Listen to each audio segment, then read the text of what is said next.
안녕하십니까. 최종선입니다.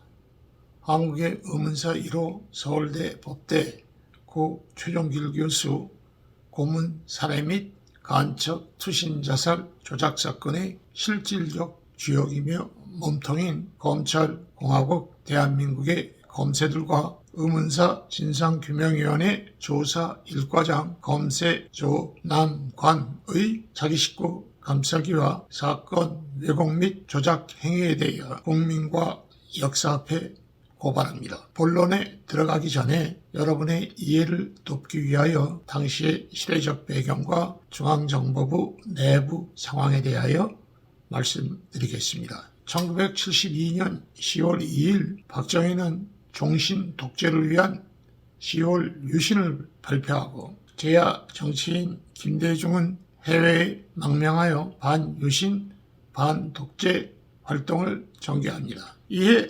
박정희의 지시를 받은 대한민국 중앙정보부 1973년 8월 8일 일본 동경에서 김대중을 납치하여 공해상에 나가 온몸에 돌을 매달아 수장시켜 살해하고자 하였으나 미국 측의 강력한 제지로 김대중은 피살되기 바로 직전에 극적으로 생명을 구합니다. 1973년 10월 2일 유신 발표 1년 유신 폐지를 요구하는 대규모 서울대생 시위가 일어나고 중정 주도로 수많은 교수, 학생들이 연행되어 구타, 고문, 구속되는 사태가 발생합니다. 서울대 법대 최종길 교수, 학생들에 대한 야만적 구타 및 고문 행위에 대하여 서울대 총장이 대통령에게 항의해야 한다고 발언하시게 되고 1973년 10월 18일 중앙정보부 국내 담당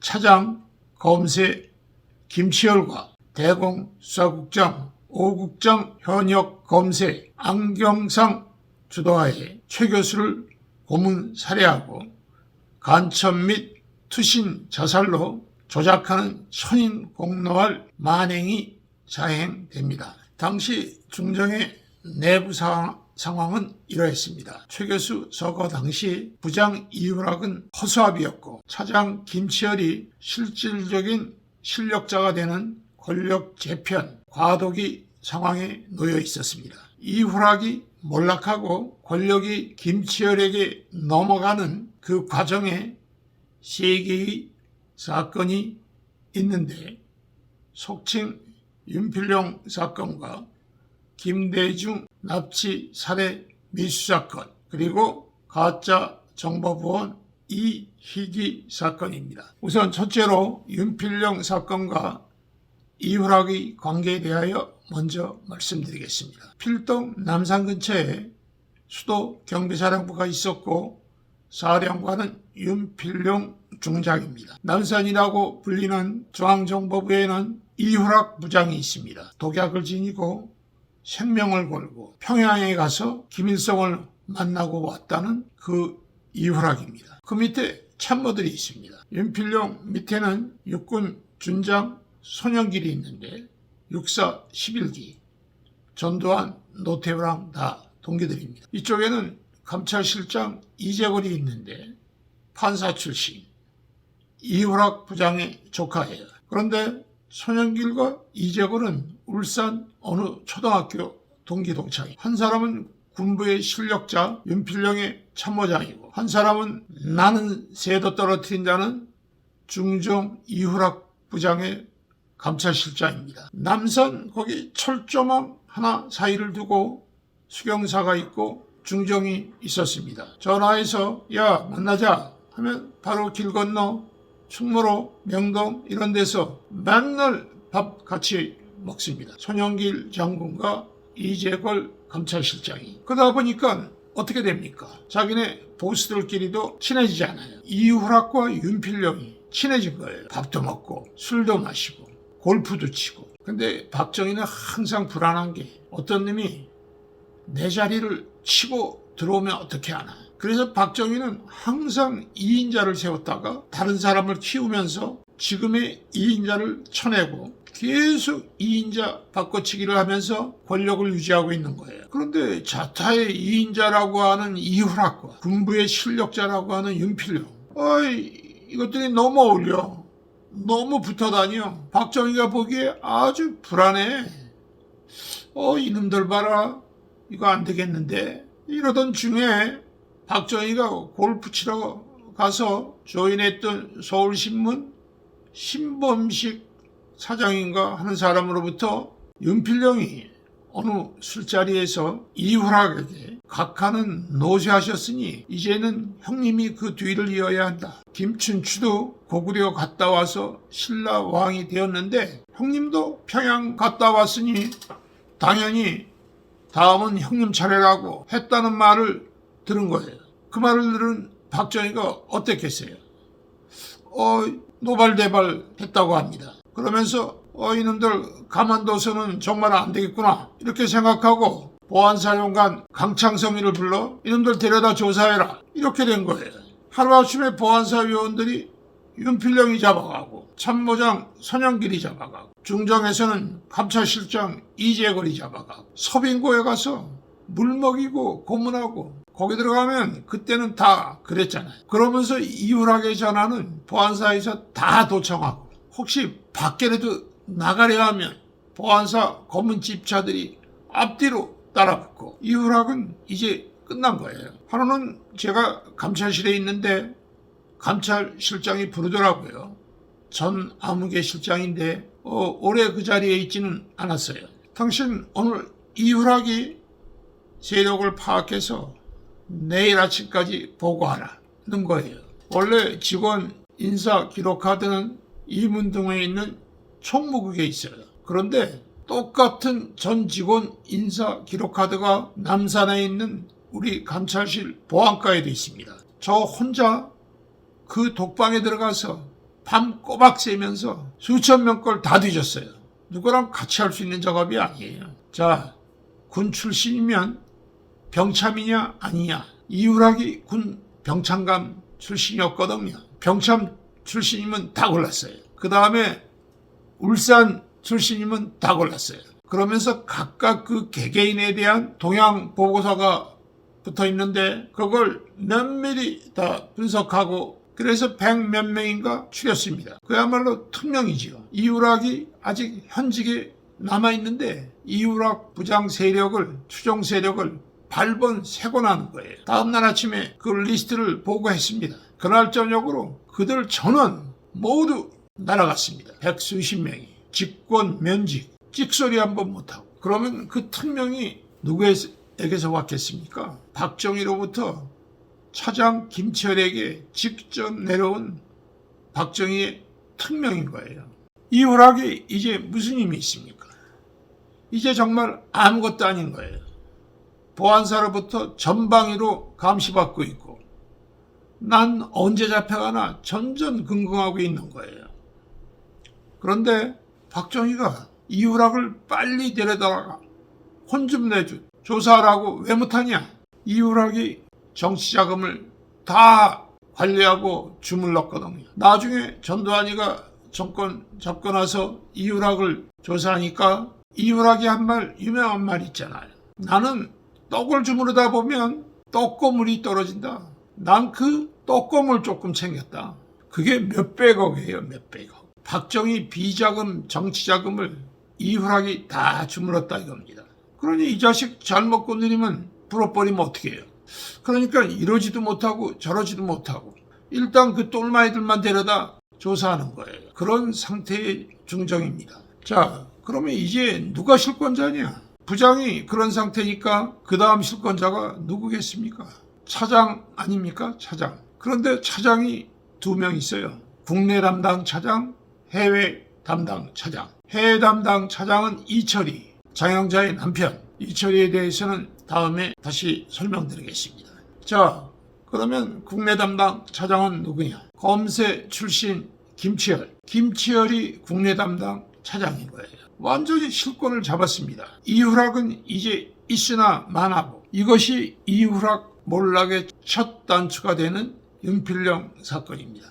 두 번째로 이후락을 침몰하게 하는 설상가상의 두 번째 사건이 일어나는데 그것은 바로 김대중의 납치 살해 미수 사건입니다. 이후락이 전 민주당 국회의원 최영근에게 박정희 대통령이 김대중을 해치워버려 그렇게 얘기를 해서 한 달여를 머뭇거렸더니 다시 박 대통령이 불러 총리하고도 얘기가 돼 있는데 왜 안 하냐고 다그쳤다는 겁니다. 하는 수 없이 지상명령을 수행하지 않을 수 없었다라고 했다고 기록되어 있습니다. 당시의 이후락은 이미 끈떨어진 연신세입니다. 나는 언제 잡혀 들어가나 전전긍긍하던 시절이에요. 그러면서 한편 어떻게 하면 박통의 신임을 다시 얻어낼 수 있을까 골몰하던 시절입니다. 바로 그런 심리 상태의 이후락에게 김대중을 해치워버려 라고 요구하는 박정희의 압박과 강요를 이후락이 어떻게 거절할 수 있었겠습니까? 1973년 8월 8일에 김대중 납치 살해 미수 사건은 그렇게 일어난 것입니다. 그런데 이 사건에는 또 다른 숨겨진 배경이 있습니다. 박정희와 중정 해외 담당 차장 이철이와의 특별한 관계에 그 해답이 있을 것입니다. 박정희와 육사 2기 동기인 이철이는 박정희가 군사 쿠데타를 일으켜 장면 민주정부를 전복할 당시 장면 정부의 방첩 부대장으로서 박정희의 쿠데타 음모를 사전에 인지하고 있었어요. 그럼에도 이를 묵살하고 장면에게 보고하지 않은 채 박정희의 쿠데타를 묵인 방조해줬습니다.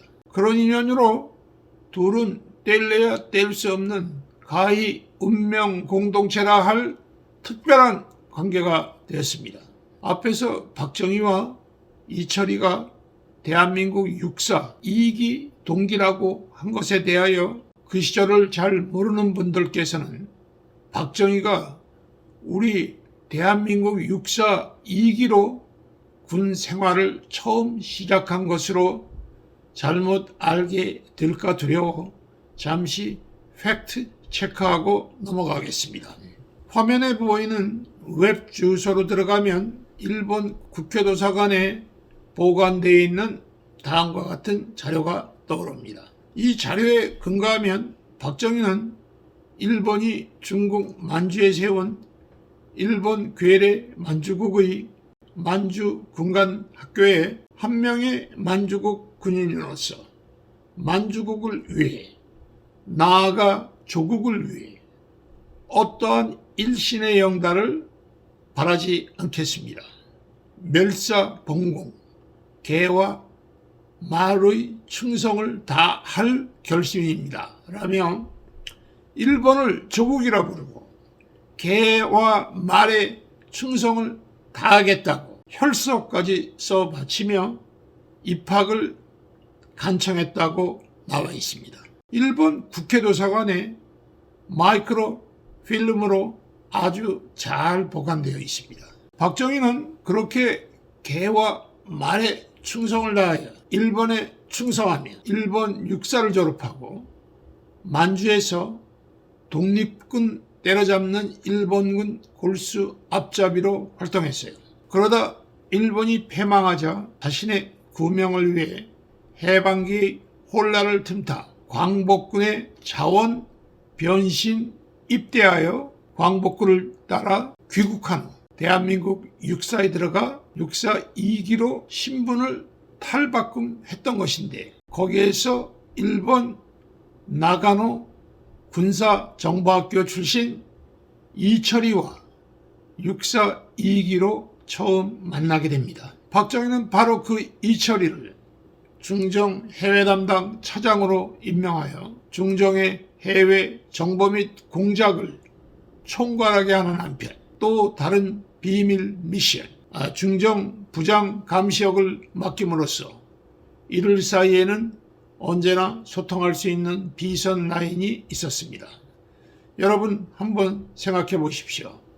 여러분이 만약 이철이라면 이미 권력에서 한참 멀어져 언제 붙잡혀 들어갈지도 모르는 허수아비 부장 이후락이 귀하에게 김대중을 해치워버려 라고 한다면 귀하께서는 아무 의심 없이 예 알겠습니다 하고 곧바로 김대중을 꽁꽁 묶어 몸에 돌 매달아 물에 빠뜨려 죽이는 그런 어마어마한 살인 행위를 즉각 실행에 옮기겠습니까? 이철이도 당연히 자신의 직통 비선 라인을 통하여 박정희에게 연락을 취했고 박정희의 의중을 직접 확실히 확인하였기에 그 어마어마한 일을 벌였을 것입니다. 그랬기에 중정 해외 담당 차장 이철이 본인, 남도 아닌 본인 휘하의 해외 공작국 8국 그 직속 해외 공작단 단장 윤진원 해병 대령과 주일 대사관 1등 서기관 김동은 등에게 지시하여 1973년 8월 8일 백주 대낮에 일본 동경 팔레스 호텔에서 김대중을 마취하고 납치하여 중정 공작선 용구모에 옮겨싣고 공해상에 나와 온몸을 결박하고 무거운 돌을 발과 몸에 매달아 수장 살해하려 했던 것인데 과연 이런 어마어마한 일을 이철이가 박정희의 재가도 없이 오로지 허수아비에 불과한 이후락의 말 한마디만 듣고 실행에 옮길 수 있었는가 생각해보면 사건의 진상은 자명해질 것입니다. 어쨌든 사건은 터졌고 김대중이 납치된 걸 알게 된 어느 인사가 미국 하버드 대학교 법과대학의 제롬 코엔 교수에게 이 사실을 즉각 알리며 도움을 호소하고 코엔은 국무장관 키신저에게 즉시 알려 박정희에게 즉각 중지할 것을 강력히 요청하게 함으로써 김대중은 온몸에 돌이 매달려 수장되어 살해되기 바로 직전 찰나에 극적으로 생명을 구하게 됩니다. 이제 이 일은 크게 터졌습니다. 미국, 일본, 아니 전 세계적으로 한국 박정희 군사 독재의 야만적인 인권 유린과 군사 독재의 횡포에 대한 비난이 거세게 일어났습니다. 특히 일본은 자기 나라 수도 한복판에서 그것도 백주 대낮에 외교관 면책특권을 누리는 한국의 외교관들에 의해 공공연히 자행된 납치 살해라니 그것도 일반인도 아닌 야당 지도자를 일본은 일본국 자기네 나라의 자존심에 크게 상처를 받았고 온 일본 국민이 한국과의 국교 단절과 즉각 응징을 외쳤습니다. 누군가는 책임을 져야 했습니다. 과연 누구에게 책임을 지었을까요? 그렇습니다. 이후락에게 문책이 간 것입니다. 제대로 하지도 못하고 실제로 사고를 친 건 해외 담당 차장 이철이인데 책임은 왜 내가? 이후락으로서는 억울했겠지만 어쨌든 그렇게 이후락은 권력에서 한층 더 멀어지게 되었습니다. 당시 워싱턴 포스트 극동 총국장 돈 오버더펄 자신의 저서 The Two Koreas 42페이지에서 주한 미국 대사 하빕, 미 CIA 한국 책임자 그레그 등 미국 측 박정희에게 이후락의 퇴진을 강력히 요구하였다. 그렇게 기록하고 있습니다. 앞에서 언급한 하버드대 법대 제롬 A. 코엔 교수는 그 당시 박정희 독재 치하의 우리 인권과 민주주의 회복에 크게 영향을 끼친 인물로서 고 최종길 교수와는 특별한 인연이 있는 관계로서 그 사연은 이 방송 말미에 부록으로 잠시 말씀드리겠습니다. 세 번째로 이후락을 완전 침몰케 하는 또 하나의 사건이 발생했는데 이는 가짜 중정 요원 이희기 사건입니다. 유경수와 같은 충북 옥천 출신의 이희기라는 자가 중정 요원을 사칭하다가 중정 감찰실에 와서 조사받던 중 구타를 당하여 성불구가 되었다는 내용의 이 희귀의 처가 유경수에게 탄원하였고, 유경수는 자신의 제2부속실 김두영 비서관 등을 동원하여 사건의 진상을 파악합니다. 그리고 그 조사 결과를 박정희에게 알리고, 박정희는 이후락과 감찰실장 손정호를 불러 호되게 추궁하며 그 책임을 묻습니다. 그런데 여기에도 또 드러나지 않은 숨겨진 배경이 있습니다. 유경수가 가장 미워하는 자들은 박정규, 이후락, 즉 박정희에게 여자를 알선해주고 공급해주는 그런 자들을 가장 증오하고 미워했다는 것은 삼척동자도 다 아는 주제 사실입니다. 유경수는 이제 윤필용 사건과 김대중 납치 실패로 거의 목이 잘린 이후락의 마지막 목줄을 가짜 정보보원 이희귀 사건을 확대, 침소, 봉대하여 완전히 자르려 하였습니다. 박정희의 여자 문제로 새파랗게 독이 오를 대로 올라 있는 유경수, 절치부심이 도끼와 오기로 박정희에게 여자를 공급해주는 이후락을 제거하여 박정희 곁에서 완전히 떼어놓기로 작정했던 것입니다. 이와 관련하여 그 당시에 저의 기억을 되살려 봅니다. 유경수의 감시와 닥달을 견디다 못한 박정희와 경호실장 박종규는 여자 조달을 청와대 밖 중정에 떠넘겼고, 이후락 정보부가 그 일을 떠맡게 되었습니다. 중정 부장 비서실에는 방송국 프로듀서 출신의 의전 비서관이 있었는데, 그런데 그가 하는 일은 후일 김재규 부장 당시의 박선호 의전과장이 한 것과 같은 박정희의 최홍사 역할이었고, 중정 남산 본관 바로 퇴계로 길 건너 충무로에 있는 라이언스 호텔에 중정 미림팀이 박정희의 여인들을 물색하고 공급하는 실무를 집행했습니다. 저는 중정 정보학교를 마치고 첫 근무 부서로 부장 직속 감찰실에 보직명을 받아 감찰실 보안과 보안 1계에 근무하였는데, 바로 옆방이 보안 3계 사무실이었습니다. 좀 지나면서 보니까 그 보안 3계 사무실은 거의 항상 비어 있어요. 사무실에 들어가면 책상은 있는데 책상 위에 서류 같은 게 거의, 아니 전혀 없어요.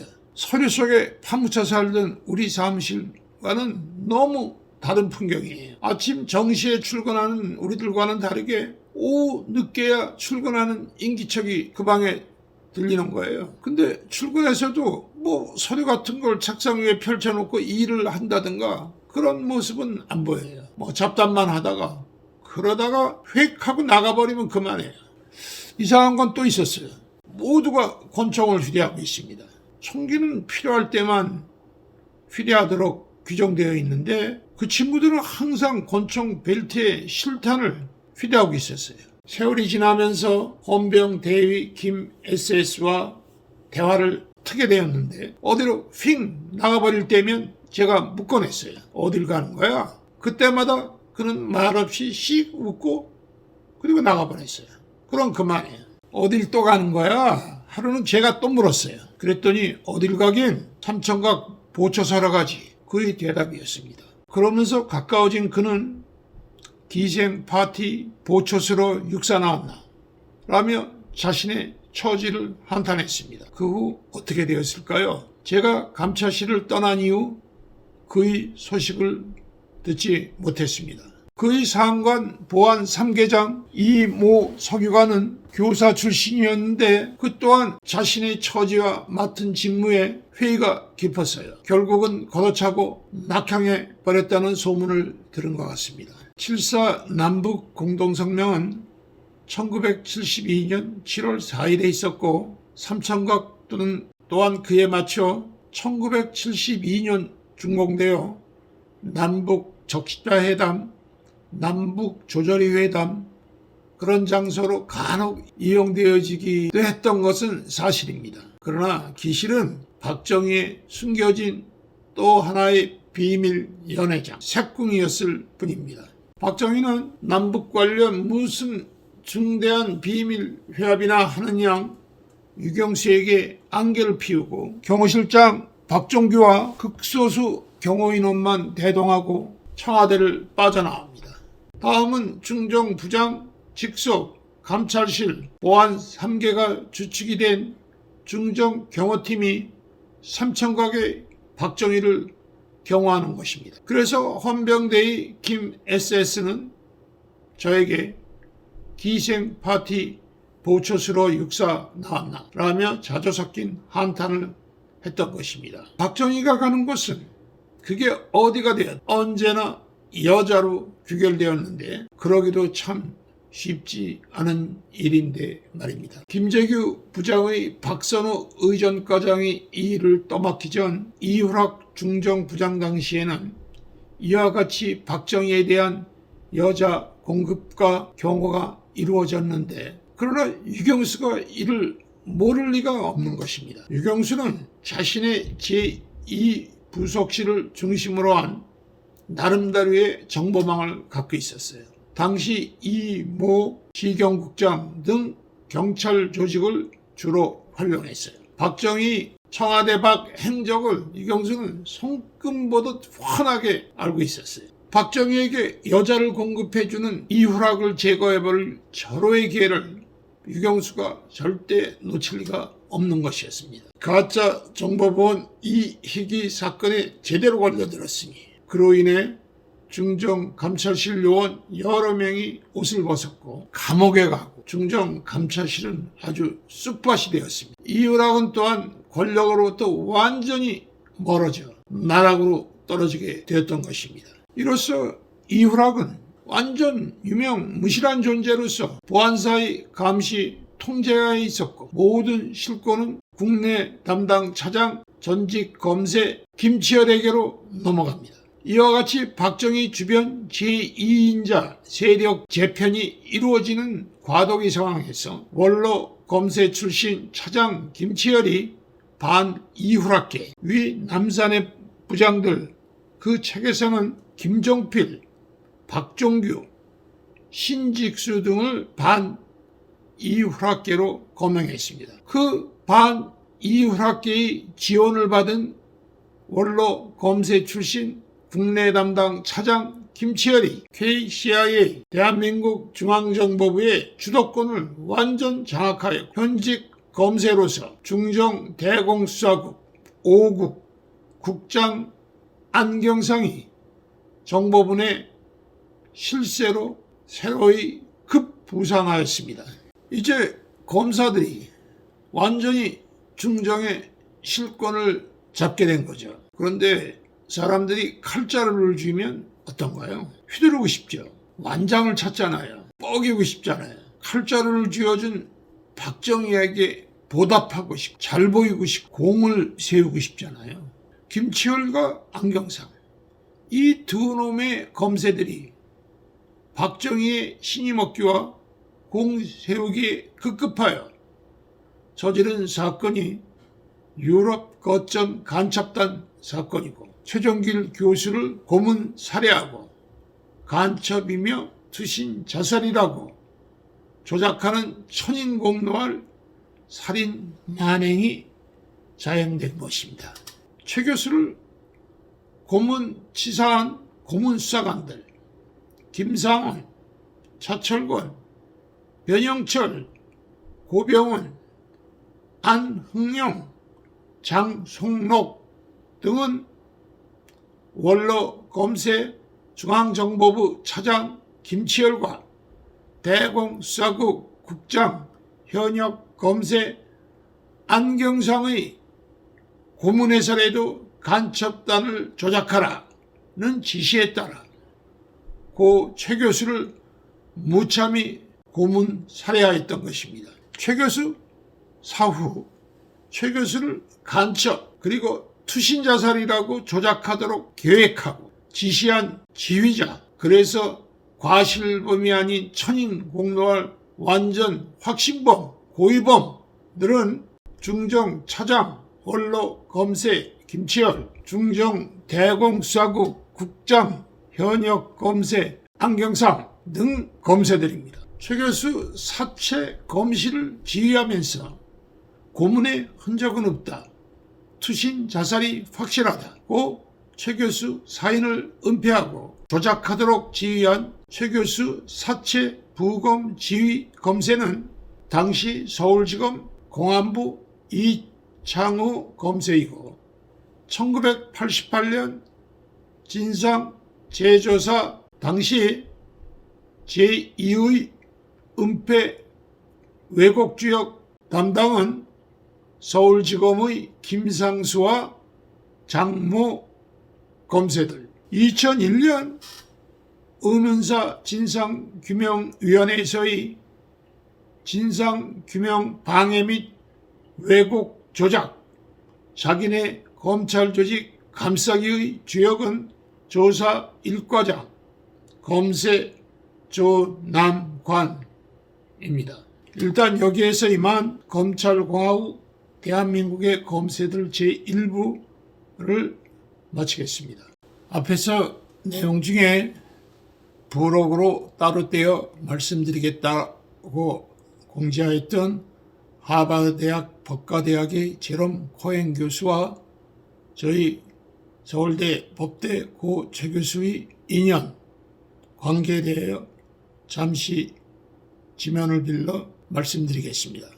고 최 교수는 1970년부터 72년까지 미국 하버드대학교 법과대학에 연구차 가 계시면서 한국을 포함한 미국의 동아시아 정책에 지대한 영향력을 행사하는 하버드 대학의 에드윈 라이샤워 교수와 후에 카터 미 대통령의 인권 자문역으로 미국의 대내외 인권 정책을 주도하게 되는 제롬 A. 코엔 교수 등과 친밀한 유대관계를 갖게 되었습니다.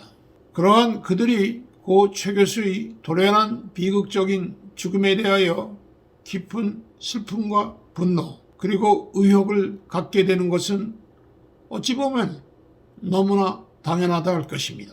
그들은 고 최 교수를 Great Scholar, Patriot and Friend, 위대한 대학자, 애국자, 그리고 우리들의 친구라고 애도하면서 조의 전문을 보내 고 최 교수의 부인 형수님과 유가족을 위로하였습니다. 코엔 교수는 고 최 교수 서거 1년여가 되는 1974년 10월 9일 워싱턴 포스트에 A Grim Anniversary in South Korea, 한국의 암울한 기념일, 제아의 고 최 교수 서거 1주년을 추모하는 글을 올리면서 박정희 정권의 반인권적 야만성을 강력히 비판하였습니다. 워싱턴 포스트의 이 기사는 함세웅, 김승훈, 문정현, 신연봉, 오태순 등 천주교 정의 구현 전국 사제단 신부님들에게도 알려져 사제단은 1974년 12월 18일 명동성당에서 인권 회복을 위해 죽은 사람들을 위한 추도 미사를 열고 고 최종길 교수의 죽음을 중앙정보부의 정기 고문에 의한 타살로 규정하면서 철저한 사인규명과 책임자 처벌을 강력히 요구하였습니다. 이후 이 한국의 암울한 기념일의 한글 번역판 유인물과 정의구현 전국사제단의 우리의 인권주장은 한국의 반독재 민주화 투쟁의 기폭제가 되었습니다. 코엔 교수는 1975년 5월 20일 박동선 사건 등 코리아 게이트를 조사하는 미 하원 프레이저 위원회의 한국 인권문제 청문회에 참석하여 이 A Grim Anniversary in South Korea를 증거 자료로 채택시키면서 KCIA의 김대중 납치와 최종길 교수 고문치사 사건을 대표적 사례로 제시하며 박정희 유신 독재의 인권 유린을 강력히 비판하였습니다. 이후 고 최종길 교수 고문치사 사건과 김대중 납치 사건, 그리고 인혁당 관련자들에 대한 사법살인 사건 등은 미국을 중심으로 한 전 세계 자유민주국가에서 한국을 바라보는 대표적 인권 유린 사례가 되어 박정희의 유신 독재를 더 이상 용납해서는 안 되는 악의 화신으로 각인되게 하였습니다. 오랜 시간 시청해 주셔서 대단히 감사합니다.